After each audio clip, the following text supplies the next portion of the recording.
నమస్కారం సిసి న్యూస్కు స్వాగతం. నా పేరు రహీం. ముందు హెడ్లైన్స్.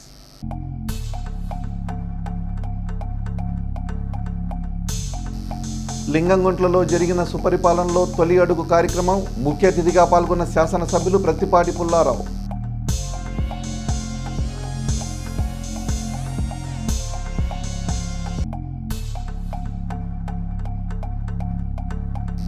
పఠాన్ చిన్నసత్తార్ ట్రస్ట్ ఆధ్వర్యంలో పేద విద్యార్థులకు 2 లక్షల రూపాయలు పంపిణీ. కార్యక్రమంలో పాల్గొన్న శాసన మండలి సభ్యులు మరి రాజశేఖర్.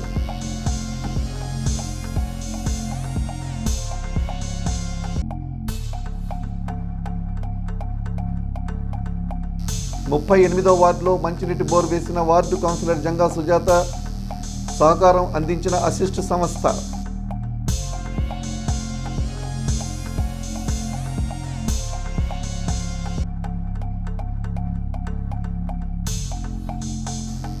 తూర్పుమాలపల్లిలో 12వ వార్డు మాజీ అధ్యక్షులు వడ్డాని సుబ్బారావు కుమారుని వివాహం. హాజరైన శాసనసభ్యులు ప్రత్తిపాటి పుల్లారావు.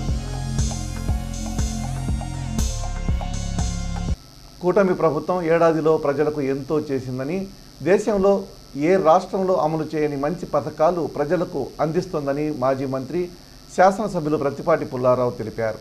చిలకలూరిపేట మండలం లింగంగుంట్ల గ్రామంలో సుపరిపాలనలో తొలి అడుగు కార్యక్రమంలో పాల్గొన్న ప్రత్తిపాటి గ్రామ మాజీ ప్రెసిడెంట్ సురేష్ ఇంటి వద్ద టీడీపీ జెండా ఆవిష్కరించి గ్రామస్తులను ఉద్దేశించి ప్రసంగించారు. ఏ ప్రభుత్వం ఇవ్వని విధంగా సామాజిక పెన్షన్లు 4,000కు పెంచడంతో పాటు తల్లికి వందనం, నాలా పన్ను, చెత్త పన్ను రద్దు చేసి ఉచిత గ్యాస్ సిలిండర్లు, ల్యాండ్ టైటిలింగ్ యాక్ట్ రద్దు, అన్నా క్యాంటీన్లు, మెగా డిఎస్సి అమలు చేసిందని, త్వరలోనే మహిళలకు ఉచిత బస్సు ప్రయాణం, అన్నదాత సుఖీభవ అందించనుందని ప్రత్తిపాటి పేర్కొన్నారు. దీంతో సూపర్ 6 హామీల్లో 4 పూర్తయ్యాయని, వచ్చే ఏడాదిలో ఆ 2 హామీలు కూడా ప్రభుత్వం తప్పక అమలు చేస్తుందని ప్రత్తిపాటి స్పష్టం చేశారు. ఈ కార్యక్రమంలో టీడీపీ నాయకులు నెల్లూరి సదాశివరావు, టీడీపీ కరీముల్లా, జువాజి మదన్, కావరి రెడ్డయ్య, తూబాటి కిషోర్, కోడెమణి, గ్రామ నాయకులు, కార్యకర్తలు తదితరులు పాల్గొన్నారు. పట్టణానికి చెందిన పఠాన్ జ్యువెలర్స్ అధినేత పఠాన్ చిన్నసత్తార్ ఖాన్ ట్రస్ట్ అధ్యక్షుడు పఠాన్ యూసుఫ్ శుక్రవారం పలువురు నిరుపేద విద్యార్థులకు చదువు కొనసాగించడానికి 2 లక్షల రూపాయలు అందజేశారు. శాసన మండలి సభ్యులు మరి రాజశేఖర్ చేతుల మీదుగా నగదును లబ్ధిదారులకు అందజేశారు. పెదకూరపాడు మండలం తాళ్లూరు గ్రామానికి చెందిన బీటెక్ చదువుతున్న 2 విద్యార్థినులకు చెరో 50,000 రూపాయలు అందజేయగా, అలాగే బాగా చదివే ముస్లిం బాలిక 8వ తరగతిలో చదువు మానివేయగా ఆ బాలికను వికాస్ స్కూల్లో చేర్పించి ఏడాదికి 50,000 ఫీజు కడుతూ చదువును కొనసాగించారు. ప్రస్తుతం తొలి ఏడాది ఫీజు 50,000 రూపాయలు అందజేశారు. అలాగే జొన్నలగడ్డకు చెందిన బీటెక్ చదివే ముస్లిం బాలికకు 25,000, వినుకొండకు చెందిన ఓ విద్యార్థికి ఆరోగ్య నిమిత్తం వెన్నుపూస చికిత్స కోసం 25,000 రూపాయలు అందజేశారు. ఈ సందర్భంగా మరి రాజశేఖర్ మాట్లాడుతూ యూసుఫ్ చేస్తున్న సేవా కార్యక్రమాలను కొనియాడారు. యూసుఫ్ను అభినందించారు. ఈ కార్యక్రమంలో ఆరాధ్యుల రామకృష్ణ తదితరులు పాల్గొన్నారు. వ్యవసాయం చేసేయడమ్మా ఎవరు చేస్తారు?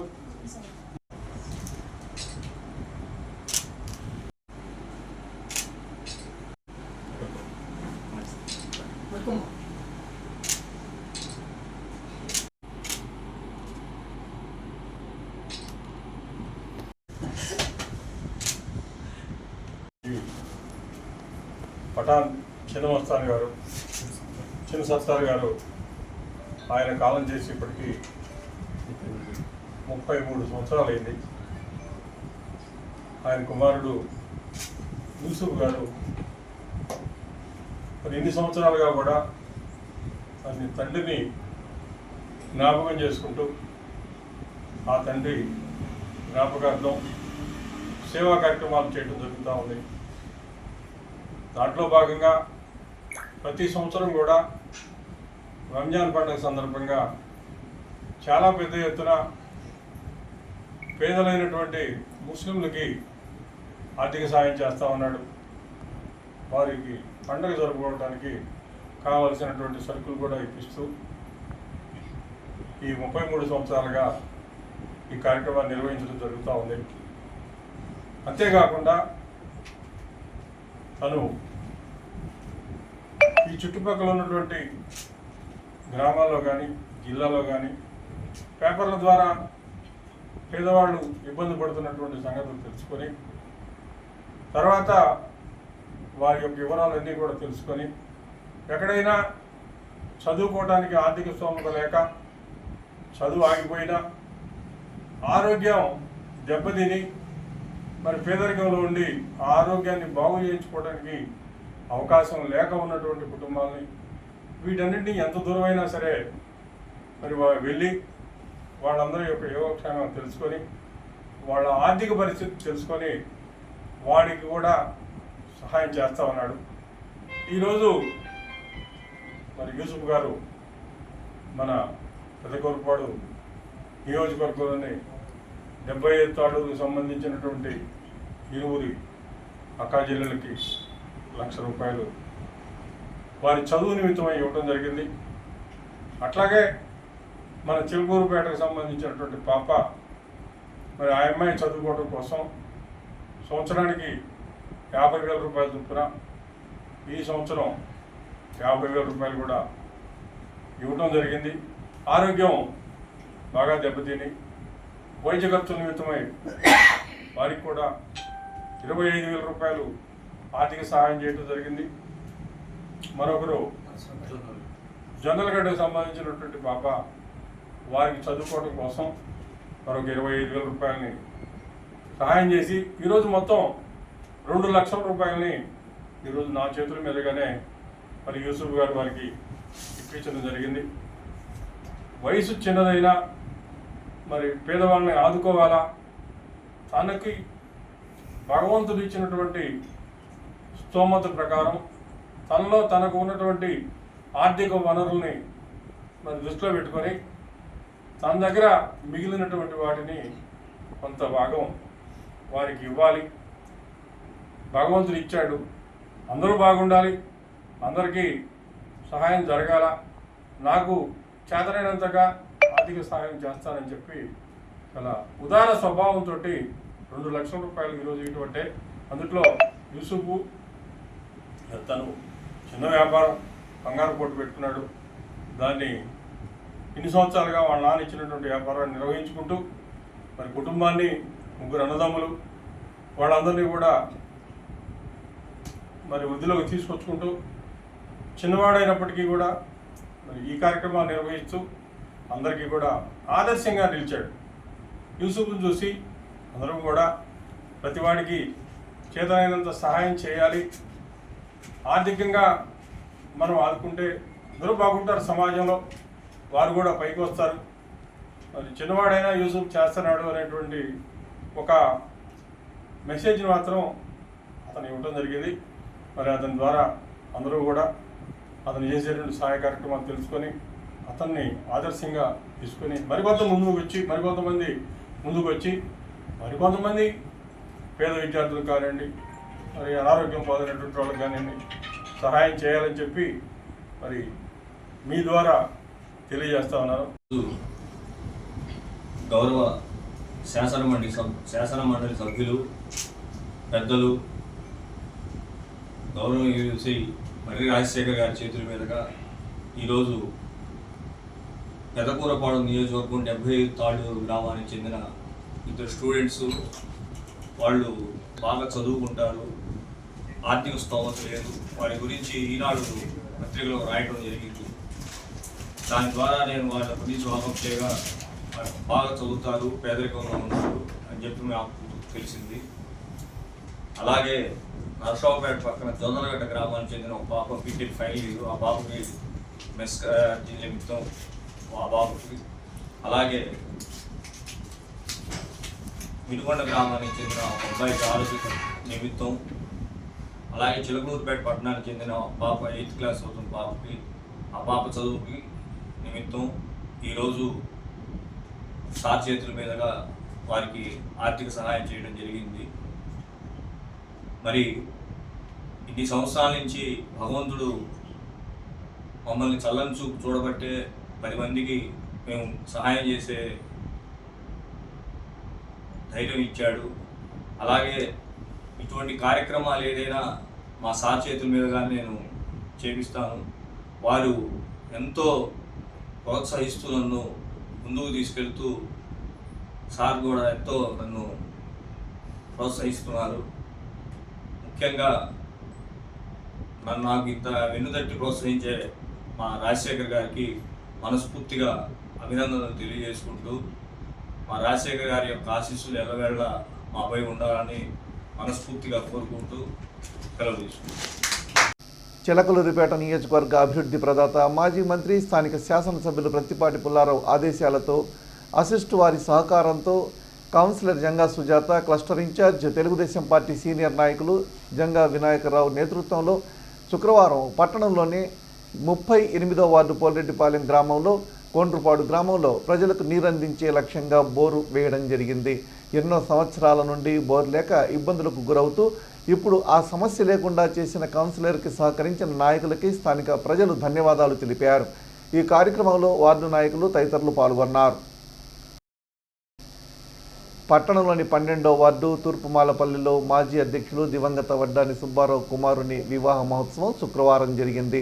ఈ కార్యక్రమానికి మాజీ మంత్రి శాసనసభ్యులు ప్రత్తిపాటి పుల్లారావు హాజరయ్యారు. నూతన వధూవరులను ఆశీర్వదించి వారికి వివాహ శుభాకాంక్షలు తెలియజేశారు. ఈ కార్యక్రమంలో పలువురు టీడీపీ నాయకులు, కార్యకర్తలు ఆయన వెంట ఉన్నారు. ప్రైవేటు మెడికల్ ప్రాక్టీస్ చేస్తున్న ఆర్ఎంపీ వైద్యులు సురేష్పై శుక్రవారం ఎడ్లపాడు పోలీసులు కేసు నమోదు చేశారు. వైద్యం వికటించి చిన్నారి మృతి చెందిన ఘటన ఎడ్లపాడులో గురువారం చోటు చేసుకున్న సంగతి తెలిసిందే. ఈ నేపథ్యంలో మృతురాలు చిన్నారి శాలిని బంధువులు ఇచ్చిన ఫిర్యాదు మేరకు ఎడ్లపాడు ఎస్ఐ శివరామకృష్ణ కేసు నమోదు చేసి దర్యాప్తు చేస్తున్నారు. రాష్ట్ర పంచాయతీరాజ్ చీఫ్ ఇంజనీర్గా గుర్రం బ్రహ్మయ్య బాధ్యతలు చేపట్టారు. అనంతరం మాజీ మంత్రివర్యులు నియోజకవర్గ శాసనసభ్యులు ప్రత్తిపాటి పుల్లారావుని మర్యాదపూర్వకంగా కలిసి పుష్పగుచ్చం అందజేశారు. ఈ సందర్భంగా బ్రహ్మయ్యని పుల్లారావు అభినందించారు. పట్టణంలోని కొమ్మినేని హాస్పిటల్లో అనారోగ్యంతో చికిత్స పొందుతున్న పట్టణ పాత 14వ వార్డు మాజీ అధ్యక్షులు, పట్టణ మైనార్టీ నాయకులు సయ్యద్ రఫీని మరియు పట్టణ తెలుగుదేశం పార్టీ మహిళా నాయకురాలు షేక్ గౌసియా తండ్రి షేక్ ఇస్మాయిల్ను శుక్రవారం మాజీ మంత్రివర్యులు శాసనసభ్యులు ప్రత్తిపాటి పుల్లారావు పరామర్శించారు. ఈ కార్యక్రమంలో ఆయన వెంట పలువురు టీడీపీ నాయకులు, కార్యకర్తలున్నారు. రూరల్ మండలం గంగన్నపాలెం గ్రామానికి చెందిన కామినేని వినోద్ కుమార్ శుక్రవారం మరణించారు. విషయం తెలుసుకున్న స్థానిక శాసనసభ్యులు ప్రత్తిపాటి పుల్లారావు వారింటికి వెళ్లి పార్థివ దేహాన్ని సందర్శించి నివాళులు అర్పించారు. అనంతరం వారి కుటుంబ సభ్యులను పరామర్శించారు. ఈ కార్యక్రమంలో తెలుగుదేశం పార్టీ నాయకులు నెల్లూరి సదాశివరావు, షేక్ కరీముల్లా, జవాజీ మదన్, గట్టినేని రమేష్, గ్రామ పార్టీ నాయకులు ఉన్నారు. విష సర్పాలను సైతం రక్షించి పచ్చిక బయలు ఉన్న ప్రదేశంలో వదిలిపెట్టి వాటి వలన కలిగే ప్రయోజనాలను తెలియజేస్తూ సర్పాలను సైతం చంపొద్దని ప్రచారం చేసే పుణ్యభూమి భారతదేశంలో మనిషి ప్రాణాలకు విలువే ఇవ్వకపోవడం ఆశ్చర్యాన్ని కలిగిస్తుందని లోక్సత్తా పార్టీ రాష్ట్ర నాయకులు మాదాసు భానుప్రసాద్ తెలిపారు. అభివృద్ధి చెందుతున్న దేశాలలో రాజకీయ పార్టీలు వారి సిద్ధాంతాలను ప్రజలకు చేరువ చేయుటకు సులువైన మార్గాన్ని ఎంచుకుంటుంటే ఒక్క భారతదేశంలో మాత్రమే అయిన దానికి కానిదానికి అభిమానం పేరిట రోడ్లెక్క పరిపాటిగా మారిందని అన్నారు. ఈ క్రమంలో ప్రమాదాల రూపంలో నిండు ప్రాణాలు కోల్పోతున్నారని విచారం వ్యక్తం చేశారు. మాజీ ముఖ్యమంత్రి జగన్మోహన్ రెడ్డి కాన్వాయ్లో ప్రాణాలు కోల్పోయిన వ్యక్తి పరిస్థితి కూడా అటువంటిదేనని భాను అన్నారు. మన దేశంలో విష సర్పాలు సైతం చనిపోకూడదని చెప్పి మనం చూస్తుంటాం. అక్కడక్కడ వాటిని రక్షించేటువంటి ప్రయత్నం చేస్తుంటారు. అటువంటి పుణ్యభూమి భారతదేశం. ఈ దేశంలో మనిషి ప్రాణాలకు ఆ మేరకు ఎందుకు ఇవ్వట్లేదు అనేది మనందరం కూడా ప్రశ్నించుకోవాలి. అభివృద్ధి చెందుతున్న దేశాలన్నీ కూడా వాళ్ళ రాజకీయ పార్టీలు వారి యొక్క సిద్ధాంతాలు ప్రజలకి చేరువ చేయడం కోసం వివిధ మార్గాల్ని, సోషల్ మీడియాను, వేదికల్ని వాడుకుంటా ఉన్నారు. కాలక్రమంలో మార్పు రావాల్సింది పోయి చిన్నదానికి, పెద్దదానికి, అయిన దానికి, కాని దానికి రాజకీయ పార్టీలు ప్రజల్ని రోడ్ల మీదకి తీసుకొచ్చి కొన్ని సందర్భాల్లో వాళ్ళ ప్రాణాలను కూడా కోల్పోవాల్సిన పరిస్థితి మనం చూస్తాం.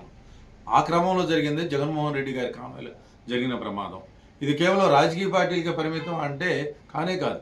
సినిమాలు విడుదలప్పుడు కూడా జనం చచ్చిపోతూ ఉన్నారు. క్రికెట్ అభిమానుల కోసం, వాటి కార్యక్రమాల కోసం చచ్చిపోతూ ఉన్నారు. ఇది చివరికి బిగ్ బాస్ కంటెస్టెంట్స్ కూడా ప్రాణాలు కోల్పోయే దశకు వచ్చినప్పుడు మేధావులు మంచి వాళ్ళ మౌనం సమాజానికి ఏ రకం కూడా మంచిది కాదు, నష్టాన్ని చేకూరుతుంది. కాబట్టి వీటి మీద చర్చ జరగాల్సిన అవసరం ఉంది. రోడ్ల మీదకి విచ్చలవిడిగా తీసుకొచ్చి ఆ రకంగా మనిషి ప్రాణాలు పోతూ ఉంటే అది అభివృద్ధి చెందుతున్నటువంటి సమాజానికి ఏ రకంగా కూడా మంచిది కాదు. గతంతో పోల్చుకుంటే ఈ రాజకీయాల్లోకి వచ్చేటువంటి వాళ్ళు ఇవాళ త్యాగాలు చేసేవాళ్ళు శాతం చాలా తక్కువ. టంగుటూరి ప్రకాశం పంతులు గారు అవసాన దశలో కనీసం తినటానికి అన్నం లేకుండా చనిపోయారు. ఈవేళ రాజకీయాల్లోకి వచ్చేవాళ్ళు ఒక్కసారి గెలిస్తే వాళ్ళ ఆస్తులు అమాంతంగా పెరుగుతూ ఉన్నాయి, వాళ్ళ కుటుంబ సభ్యులుగా పదవులు పెరుగుతూ ఉన్నాయి, ప్రజలకు పన్నుపేడు పెరుగుతూ ఉంది, కాస్త ఒకసారి సంక్షేమ పథకాలు ఇచ్చి తృప్తిపరుస్తూ ఉన్నారు. మరి దక్షిణ భారతదేశంలో ఏ రాష్ట్రంలో చూసినా ఇక్కడ ఉండేటువంటి రేట్లు పెట్రోల్తో సహా ఆర్టీసీ రేట్లు కానీ ఏ రేట్లు చూసినా మనకి ఎక్కువగా ఉన్నాయి అనేది ప్రజలందరూ కూడా తెలుసు. అయినా ఇది ఒక పూనకాలు వచ్చినట్టుగా అనవసరంగా ప్రతి చిన్న కార్యక్రమానికి గందరగోళం సృష్టించేటువంటి విధానానికి స్వస్తి పలకాల్సిన అవసరం ఉంది. ఇది అన్ని స్థాయిలో చర్చ జరగాలి. ప్రధానంగా విద్యా సంస్థలో డివోషనల్ ఇన్స్టిట్యూషన్స్లో దీని మీద చర్చ చేసినట్లయితే ప్రజల్లోకి ఎక్కువగా చేరువవడానికి అవకాశం ఉందని తెలియజేస్తారు. చిలకలూరిపేట విద్యుత్ శాఖ డిఈగా పనిచేసి గుంటూరు ఎస్ఈఈగా పదోన్నతి పొందిన రమేష్ శుక్రవారం బాధ్యతలు స్వీకరించారు. అనంతరం మాజీ మంత్రివర్యులు శాసనసభ్యులు ప్రత్తిపాటి పుల్లారావుని మర్యాదపూర్వకంగా కలవడం జరిగింది. ఈ సందర్భంగా నూతనంగా బాధ్యతలు తీసుకున్న రమేష్ను శాసనసభ్యులు ప్రత్తిపాటి అభినందించారు. పట్టణంలోని ఎన్ఆర్టీ సెంటర్లో ఉన్న సిపిఐ భవన్లో గురువారం సాయంత్రం ఏపీఎస్ఆర్టీసీ ఎంప్లాయీస్ యూనియన్ సర్వసభ్య సమావేశం జరిగింది. ముఖ్య అతిథిగా రాష్ట్ర ఉపాధ్యక్షులు ఎం కోటేశ్వరరావు పాల్గొన్నారు. ఇందులో భాగంగా డిపో అధ్యక్షులుగా పి కృష్ణారావును ఏకగ్రీవంగా ఎన్నుకున్నారు. సభకు డిపో కార్యదర్శి అద్దంకి వరప్రసాద్ అధ్యక్షత వహించారు. ఈ కార్యక్రమంలో బి కోటేశ్వరరావు, ఖాజావలి, తిరుమలరావు, సైదావలి, మువా సుబ్బారావు, ఝాన్సీ, మహాలక్ష్మి తదితరులు ఉన్నారు.